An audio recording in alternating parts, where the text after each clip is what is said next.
নমস্কার বন্ধুরা, দৈনিক সমীকরণে আপনাদের সকলকে স্বাগত জানাই।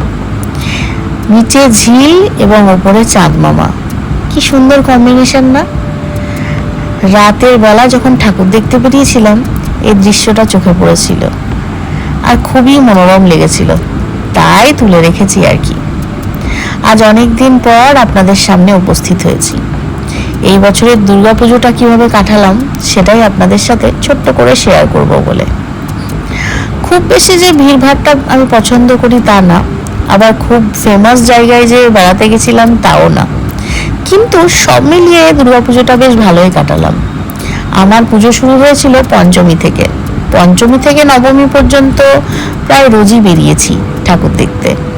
মেয়েকে নিয়ে, বন্ধু বান্ধবদের নিয়ে, ফ্যামিলিকে নিয়ে, সবাইকে নিয়ে ঘুরে বেরিয়েছি, খাওয়া দাওয়া করেছি। ওই যে দুর্গাপুজোর এই কটা দিন যাকে বলে আরাম করে ছুটি কাটানো। আরাম করে মানে এই নয় যে শুয়ে বসে, ঠাকুর দেখে ঘুরে বেরিয়ে খাওয়া দাওয়া করে। আপনারাও নিশ্চয়ই খুব ভালোভাবে ঘোরাফেরা করেছেন, ফ্যামিলিকে টাইম দিয়েছেন, মজা করেছেন। পুজো মানেই তো মজা, আর দুর্গাপুজো বছরে একবারই আসে, এই কটা দিন তো মজা ছাড়া আর কিছু মাথায় আসে না, তাই না? তো আপনাদের সাথে ছোট্ট করে শেয়ার করছি আমি কোথায় কোথায় গেছিলাম। মানে আমার চোখ দিয়ে আপনাদেরকে আমি এবারে দুর্গাপুজোটা দেখাবো আমি কিভাবে কাটিয়েছি। তো চলুন আমার চোখ দিয়ে দেখে নিন এবারে দুর্গার কিছু কিছু মণ্ডপ।